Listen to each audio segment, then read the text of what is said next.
Ang sciatica ay isang kondisyong medikal kung saan mayroong pananakit na nagmumula sa ibabang bahagi ng likod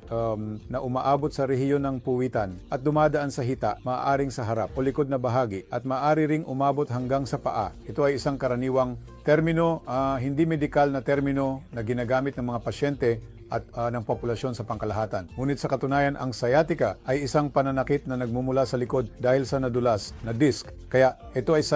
pangunahing sanhi ng pag-usli ng disc at maaari rin itong mangyari minsan dahil sa direktang iritasyon ng sciatic nerve, dahil sa palagiang pag-upo sa matigas na ibabaw, o minsan dahil sa mga tumor sa sciatic nerve o mga impeksyon ng virus sa mga sciatic nerve o ang lumbosacral plexus. Kaya't sa batayan, ito ay isang terminong ginagamit para sa pananakit na umaabot mula sa likod patungo sa binti, awet at maaring sanhin ng disc o ng mismong sciatic nerve